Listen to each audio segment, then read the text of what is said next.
Memang kurban ini adalah salah satu ibadah yang juga sudah dilaksanakan oleh umat-umat terdahulu ya, bahwasanya yang kita pahami hewan-hewan yang diperbolehkan untuk dijadikan udhiyah atau hewan kurban itu ya yang paling utama selain umur, kemudian secara fisik harus sehat, apalagi Pak Ustadz yang kriteria hewan kurban barangkali juga bisa dibedakan. Kriteria hewan yang dipakai kurban dengan akikah apakah sama? Ya. Jadi di dalam surah Al-Fajr itu kan disebutkan wal fajri wa layalin ashr itu ya.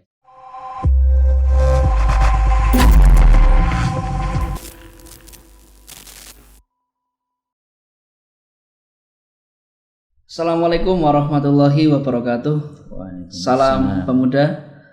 Kembali lagi di podcast KNPI Talk Kota Kediri yang saat ini kita akan bahas segmen agama. Sudah bersama kita Bapak Ustadz Gunardi. Assalamualaikum Pak Ustadz. Waalaikumsalam warahmatullahi wabarakatuh. Bagaimana kabarnya hari ini? Alhamdulillah baik Mas. Ustadz Gunardi ini salah satu Ustadz yang berada di Kota Kediri yang insya Allah beliau juga sudah kemana-mana ceramah. Barangkali bisa diperkenalkan Ustadz Gunardi. Beliau mondok di tahun berapa panjenengan? Oh iya. Bisa sedikit profil jenengan diceritakan. Iya, kami mungkin dulu kita ngaji di kampung gitu ya, dengan kiai di kampung gitu ya, bahas kitab fikih-fikih dasar gitu. Kemudian setelah itu di Stit Muhammadiyah Kediri. Kalau kampungnya kampung mana Pak Ustadz? Di Sumberagung. Sumberagung. Gitu ya. Sumberagungnya berarti Wates. Sumberagung Wates Kediri gitu. Dan beberapa tahun terakhir ini mungkin concernnya di UMI itu salah satu lembaga dakwah Quran yang dimana itu membina guru-guru Al-Quran, kemudian pembinaan lembaga-lembaga pendidikan Al-Quran di Kota Kediri khususnya, yang itu ini bagian dari UMI Foundation yang ada di Surabaya. Alhamdulillah. Kemudian untuk aktivitas harian Pak Ustadz? Ya, ini pagi, siang, malam. Kalau awalnya kami sebagai guru agama itu 6 tahun di SDN Durmo 1, kemudian di SDN Beda 3, dan Februari kemarin kami dapat amanah untuk menjadi kepala sekolah di SDN Balawarti 2. Alhamdulillah, selamat gitu, Pak Ustadz. Balawarti dekat Gudang Garam? Ya, itu utaranya Pemkot gitu. Pak Ustadz, untuk saat ini kan kita sudah hampir menemui yang namanya ibadah kurban. Ya. Hari Raya Idul Adha insya Allah sebentar lagi, dan beberapa hari yang lalu pemerintah sudah mengadakan sidang isbat penentuan 1 Dzulhijjah dan 10 Dzulhijjah. Nah, kita saat ini akan membahas tentang seputar Idul Adha, Pak untuk kurban-kurban. Jadi untuk kurban ini kan kita menunggu orang-orang Islam mungkin tahun lalu sudah persiapan untuk menyiapkan hewan kurban dan lain-lain. Mungkin Pak Ustadz bisa menjelaskan sedikit bagaimana sejarah kurban dalam Islam. Iya. Ini kalau teman-teman KNPI apa ini panggilan akrabnya apa? Bung. Oh, Bung. Ya, Mas juga boleh. Atau sahabat-sahabat aja nggih. Ya, teman-teman juga para sahabat, atau kalau Bung itu kan laki-laki saja, kalau ya, putrinya apa? Puan. Oh, gitu. Ya. Memang kurban ini adalah salah satu ibadah yang juga sudah dilaksanakan oleh umat-umat terdahulu ya. Dari sejak awal diutusnya atau diturunkannya manusia ke bumi ini sudah ada tradisi berkurban, di mana kita mengingat putra putri Nabi Adam ketika ingin ada yang dilahirkan kembar berpasangan ya, ada Qabil dan Iklimah, kemudian Habil dan Labuda. Itu pengennya dinikahkan secara silang, tetapi karena Qabil ini melihat si Labuda ini tidak begitu cantik, kemudian tidak mau untuk dinikahkan secara silang itu. Sehingga untuk mengatasi permasalahan itu Nabi Adam kemudian minta petunjuk kepada Allah dan disarankan agar Qabil dan Habil ini berkurban. Nah, maka si Qabil atau si Habil dulu ya ini, karena dia seorang peternak, maka dipilihlah salah satu hasil ternaknya yang paling bagus, yang paling gemuk, yang paling baik itu untuk dikorbankan. Sedangkan si Qabil karena seorang petani, ini malah sebaliknya memilih hasil-hasil tani yang paling jelek untuk dikorbankan. Nah, singkat cerita itu yang diterima atau yang diambil atau yang disambar oleh api itu adalah korbannya Habil. Nah, sehingga yang diterima adalah korbannya yang baik tadi gitu. Nah, itu dari Nabi Adam atau putra-putri Nabi Adam. Kemudian Nabi Ibrahim ini yang paling dekat barangkali ya, yang paling dekat dengan apa yang dilakukan oleh kaum muslimin hari ini itu adalah meneladani apa yang dilakukan oleh Nabi Ibrahim alaihissalam dan Nabi Ismail ketika beliau diutus untuk menyembelih putranya Ismail, yang kemudian karena ini bagian dari ujian cinta dari Nabi Ibrahim,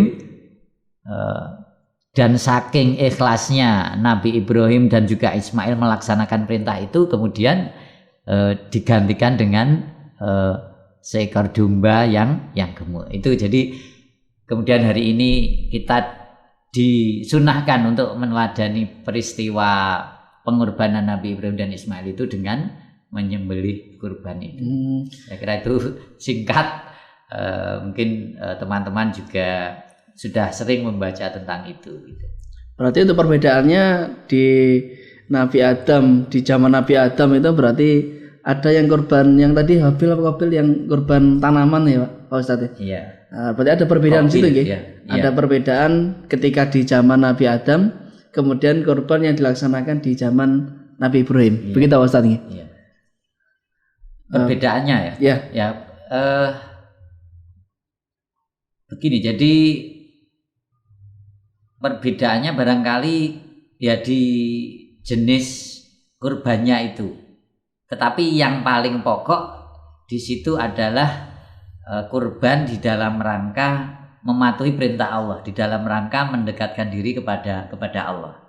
Termasuk kalau tadi si Qabil dan Habil tadi kan dalam rangka untuk mentaati perintah Allah itu. Jadi kesamaannya kurban yang secara bahasa berarti mendekat kepada Allah itu intinya adalah bagaimana ibadah-ibadah atau apa-apa yang kita korbankan itu semata-mata kita niatkan untuk mendekatkan diri kepada Allah.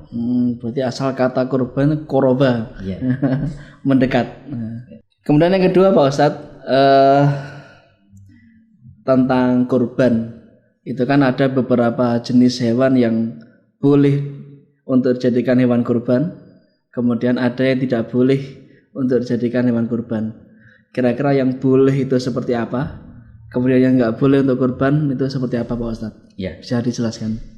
Jadi saya kira sudah mafhum ya semuanya bahwasanya yang kita pahami hewan-hewan yang diperbolehkan untuk dijadikan udhiyah atau hewan kurban itu ya yang paling utama karena tersebut di dalam kitab itu adalah kambing atau domba. Nah, kemudian ada sapi, ada unta gitu. 3 binatang itu. Nah, tentunya dengan syarat-syarat tertentu yang itu menjadikan kurban kita itu menjadi sah, kemudian juga secara nilai juga menjadi tadi kita kurbankan yang terbaik tadi, sehingga hewan yang kita pilih itu yang jelas sehat, kemudian usianya sudah memenuhi, tidak ada cacat fisiknya, terutama mata maupun kaki-kakinya ini ya, yang apalagi saat ini mungkin terkait dengan adanya kasus PMK ini ya. Iya, PMK. Maka ini juga harus perlu diteliti apakah hewan yang hendak kita kurbankan itu terkena penyakit itu atau enggak. Termasuk juga bahkan hewan-hewan itu menjelang dikurbankan itu harus dirawat betul, makanannya dijaga, kemudian kesehatannya, bahkan tidak boleh, jangankan kok diadu, misalkan karena hewan itu kan berkumpul dengan temannya itu ya, dengan sesama hewan itu diupayakan jangan sampai terjadi perkelahian antar sesama domba. Adu domba. Iya, sehingga itu nanti menyebabkan cacat dari hewan yang hendak kita kurbankan itu. Jadi ya banyak hal yang harus kita pelajari, kita ketahui agar pengorbanan kita nanti memenuhi syarat sahnya dan diterima oleh Allah Subhanahu wa taala. Ini sempurna bahasanya. Iya. Jadi enggak sakit, sehat, kemudian sempurna dari anggota badannya, tanduknya juga harus baik. Iya. Ya tidak terpotong Pak Ustadz karena adu domba tadi. Iya. Ya.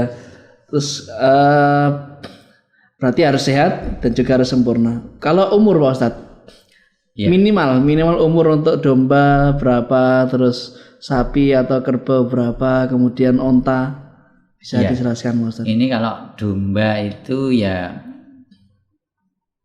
kalau mungkin secara umur itu kita biasanya kalau masyarakat itu menandainya dengan istilah well gitu ya. Gak ada akte ya, akte kelahiran. Ya, kalau secara umur ya lebih dari 2 tahun gitu ya. Dan tentunya tadi ya, selain sehat juga terhindar dari berbagai macam penyakit tadi, dipilih yang paling gemuk gitu ya. Dan sampai wah ini kurban saja udah kurus-kurus saja, tidak masalah gitu. Yang penting enak ya. Jadi dia lebih dari 2 tahun atau seperti tadi masyarakat kita menandai dengan sudah well. Ini berarti sudah dewasa gitu ya. Sudah masuk umurnya. Iya, selain umur, kemudian secara fisik harus sehat, apalagi Pak Ustadz yang kriteria hewan kurban. Barangkali juga bisa dibedakan kriteria hewan yang dipakai kurban dengan akikah apakah sama? Ya sebenarnya kalau ini mungkin kalau kaitannya dengan akikah lebih khusus kepada domba ya atau kambing gitu ya. Ya tadi setelah syarat-syarat minimal tadi terpenuhi, itu tentu dengan hewan terbaik intinya itu ya, hewan terbaik yang paling gemuk, yang paling sempurna. Iya. Gak harus mahal ya maksudnya. Yang penting sempurna. Kalau itu mungkin terkait dengan dengan kemampuan masing-masing ya. Barangkali karena kalau dikatakan tipe hewannya itu kan beda. Kambing pun kan ada kelas-kelasnya gitu, ada jenis-jenis kacang. Ya, jenis-jenis kambing yang ada kambing yang kalau kambing Jawa misalnya yang di sekitar kita itu ya kisaran 3.000 3.500 itu sudah sangat syarat. Bagus ya. Tapi ada juga kambing yang bahkan mengalahkan sapi harganya itu. Ya tentu itu tergantung dari privasinya masing-masing, kekuatan atau kemampuan dari sahibul kurbannya itu ya. Jadi sapal kemampuan Mas Tatona. Iya. Itu untuk ketentuan hewan kurban. Kemudian dalam pelaksanaan kurban sendiri itu hanya di tanggal 10 ataukah boleh tanggal 11 atau bagaimana Pak Ustadz? Ya. Untuk pelaksanaannya. Inilah kelonggaran dari syariat agama kita ini, bagaimana karena menyembelih hewan kurban itu juga membutuhkan waktu yang, walaupun kalau itu yang menangani orang-orang yang profesional itu ya bisa cepat gitu ya. Kita banyak melihat masjid-masjid yang sudah begitu tertata manajemen panitia kurbannya itu, walaupun menyembelih ratusan ekor kambing dan puluhan sapi itu tanggal 10 pun itu juga bisa selesai gitu, ya.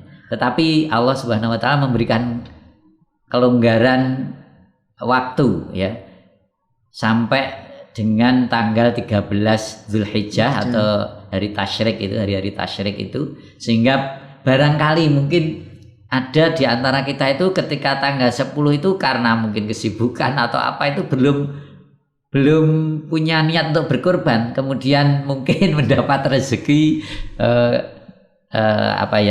dan berkeinginan untuk berkorban, maka Allah memberi kesempatan sampai dengan tanggal 13. Atau karena kadang kalau yang terjadi di lapangan gini, itu kan tidak semua panitia di masjid itu punya kemampuan untuk melakukan penyembelihan, kemudian apa istilahnya ya, penanganan hewan kurban itu secara cepat, secara profesional itu, sehingga mereka menggunakan jasa jagal atau orang-orang yang profesional tadi, sehingga kadang itu antri gitu, sehingga bisa dijadwalkan di dalam 4 hari itu. Iya, berarti tanggal 10, tanggal 11, 12 dan 13 tasrek gitu. Iya. 11, 12, 13. Itu batasnya sampai kapan Ustaz? Maghrib atau asar atau habis subuh udah nggak boleh? Di dalam kalender Hijriah atau dalam kalender Islam itu kan hari itu dimulai maghrib. Gitu ya, sehingga ya batas waktunya ya sampai maghrib. Ya, berarti sampai tanggal 13 Zulhijjah maghrib harus sudah selesai. Ya. Selesai artinya selesai menyembelih, bukan menguliti ya Pak Ustadz. Yang penting kan nyembelihnya di sebelum maghrib. Ya. Terus kemudian saya pernah mendengar hadis Pak Ustadz, mulai tanggal 1 sampai tanggal 10 itu Allah itu memberikan suatu keutamaan amalan yang paling baik di tanggal 1 sampai 10. Kira-kira sunnah-sunnah apa Pak Ustadz yang bisa kita amalkan di tanggal antara 1 sampai tanggal 10? Iya. Jadi di dalam surah Al-Fajr itu kan disebutkan wal fajri walayalin asyr itu ya. Jadi dan hari 10 itu yang utama disebut di dalam surah Al-Fajr itu, para ulama banyak menafsirkan bahwa itu adalah hari 10 hari pertama di bulan Zulhijjah itu.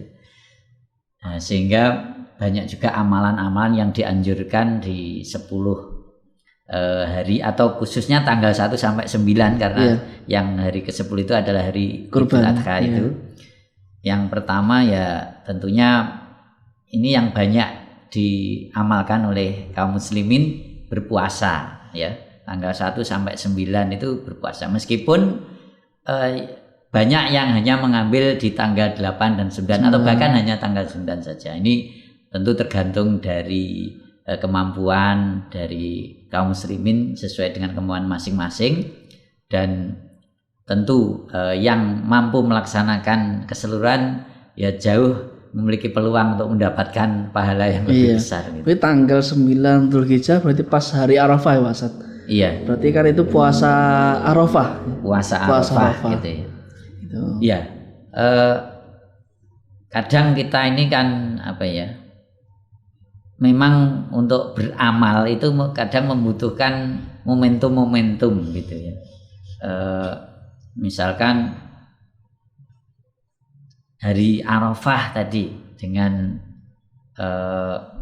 adanya pahala yang dicurahkan oleh Allah Subhanahu wa taala di hari-hari tertentu yang dimuliakan itu, sehingga kita memiliki motivasi yang berlebih di dalam melaksanakan. Maka ini juga kesempatan kaum muslimin semua untuk mengamalkan sunnah-sunnah di bulan Zulhijjah ini.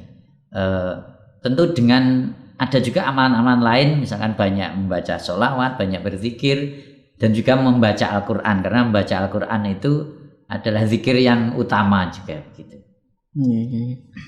Kemudian orang berkorban, umat Islam berkorban itu dapatnya apa Pak Ustadz? secara pahala ada nggak keutamaan kefadolan orang yang melaksanakan kurban? Ya. Bagi yang kurban. Jadi yang bagi pekurban yang pertama tentu dia adalah mendidik dirinya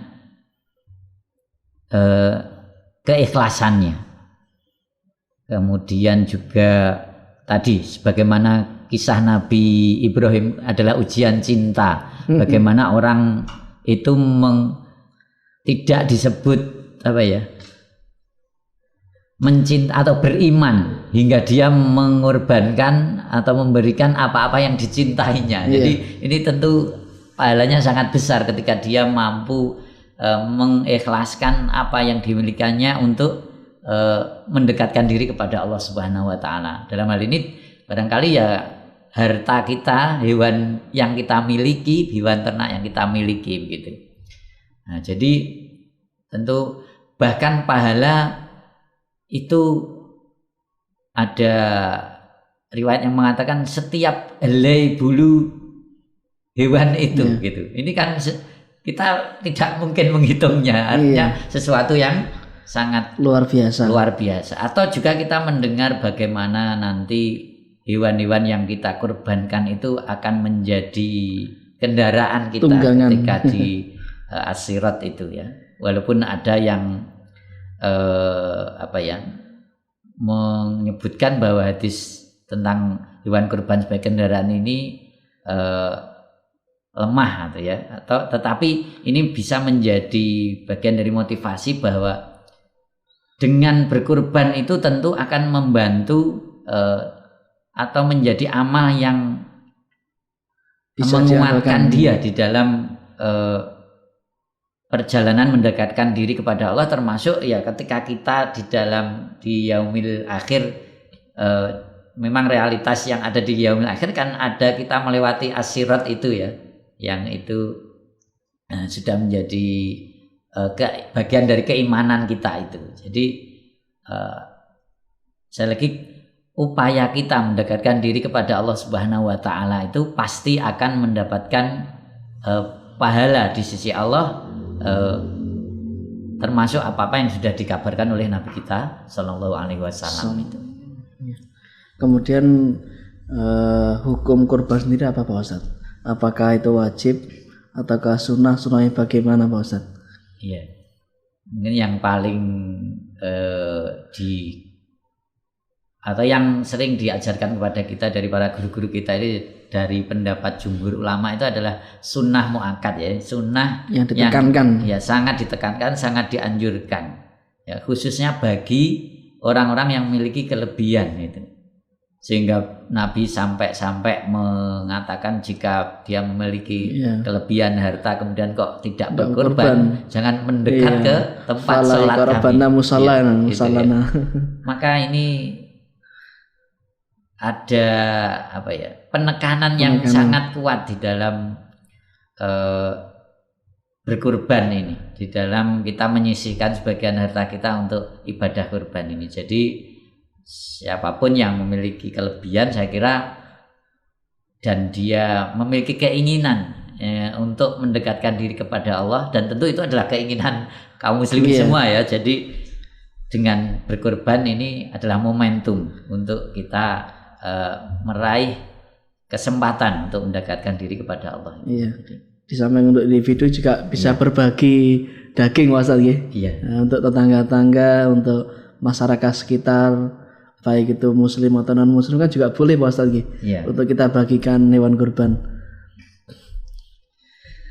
Kemudian yang terakhir Pak Ustaz, barangkali ada pesan-pesan untuk para pemuda di Kota Kediri, bagaimana kita kurban, bagaimana tips agar kita bisa melaksanakan kurban setiap tahun Pak Ustaz. Barangkali ada bagi-bagi tips untuk para pemirsa pemuda.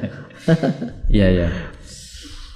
Kalau berkaitan dengan kurban itu sendiri ya tentunya memang harus ada niat dari kita, sehingga ketika ada niat itu ada kemauan kita untuk bagaimana supaya niat kita itu terwujud.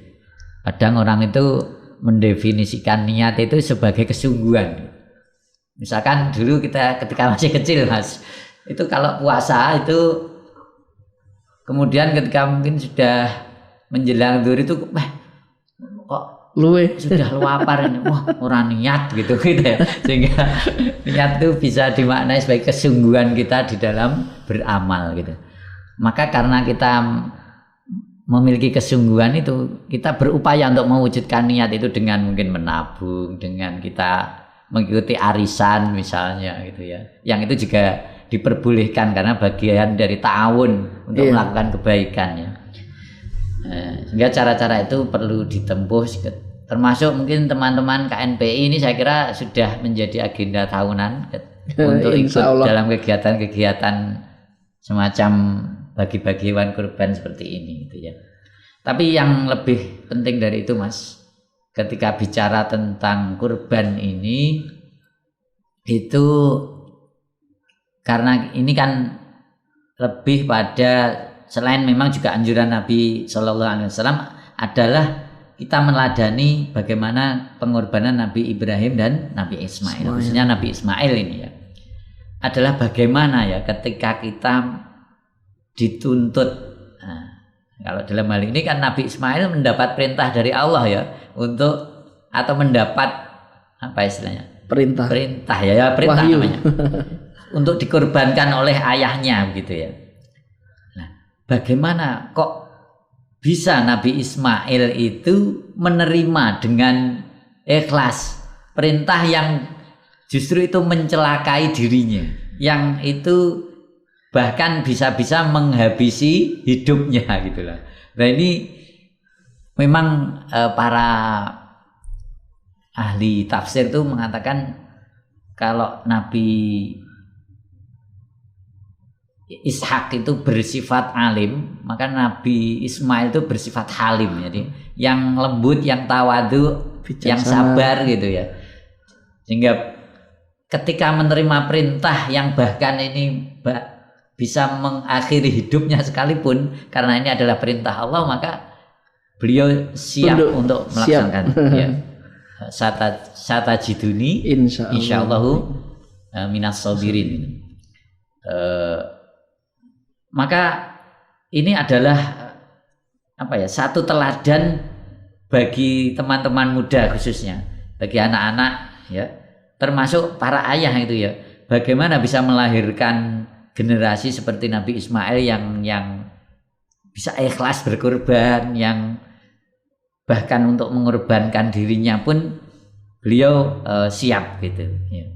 Nah, tentu dengan bentuk-bentuk hari ini yang berbeda ya, selain tadi mungkin kita sudah berupaya untuk menyembelih hewan kurban, tapi dalam sisi kehidupan yang lain yang mungkin itu membutuhkan pengorbanan kita. Barangkali kalau anak muda mungkin membantu para apa ya, bapak-bapak yang ada di masyarakat, mungkin yang ada di masjid ini banyak sekali ya masjid-masjid kita itu yang begitu tua gitu, bukan dalam arti fisiknya tapi para pemakmurnya.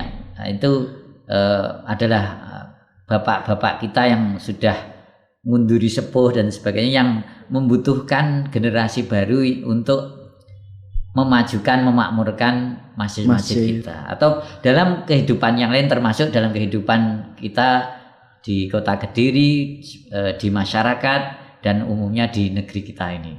Saya kira peran pengorbanan untuk para pemuda ini sangat dibutuhkan gitu ya. Bahkan harus itu gitu. Iya, kalau melihat dari sisi sejarah Pak Ustadz, waktu itu kan Nabi Ismail hampir disembelih, kemudian Allah mengganti Nabi Ismail dengan bukan mengganti ya, mengalihkan dengan hewan domba Pak Ustadz ya. Umpama waktu itu Nabi Ismail yang disembelih, berarti sampai sekarang anak-anak laki-laki disembelih Ustaz nih. Iya. Kalau terkait dengan sembelih menyembelih ini, memang Nabi kita Shallallahu Alaihi Wasallam pun pernah mengatakan bahwa aku ini adalah keturunan dari dua orang yang disembelih gitu. Bagaimana Nabi Ismail dengan kisahnya tadi. Kemudian Abdullah sendiri, ayahanda Nabi kita itu kan juga ketika kakeknya ya Abdul Muthalib memberangkatkan kafilah itu kan juga mengundi gitu. Siapa ya? Sayyid Abdullah ini untuk tidak berangkat atau gimana itu kisahnya ya. Intinya kemudian beliau tukarkan dengan 100 ekor unta untuk menukar ketidakberangkat beliau putranya itu sehingga kemudian beliau akhirnya karena memang sudah menjadi kehendak Allah adalah ayahanda dari Nabi kita Shallallahu Alaihi Wasallam. Intinya Nabi sampai mengatakan bahwa beliau itu adalah putra dari 2 orang yang disembelih. Gitu. Luar biasa. Salah sekian Pak Ustadz, cukup untuk diskusi hari ini. Mudah-mudahan ya teman-teman di rumah dimanapun berada, kita semua umat Islam bisa melaksanakan ibadah kurban sesuai dengan sunnah yang sudah ada, baik itu dengan kambing, baik itu dengan hewan sapi. Nah, kalau unta barangkali di Indonesia jarang sekali Pak Ustadz nih. Untuk unta ada, samping harganya juga mahal. Oke, terima kasih Pak Ustadz datangnya, kehadirannya, mudah-mudahan bermanfaat. Ya, assalamualaikum warahmatullahi wabarakatuh. Waalaikumsalam.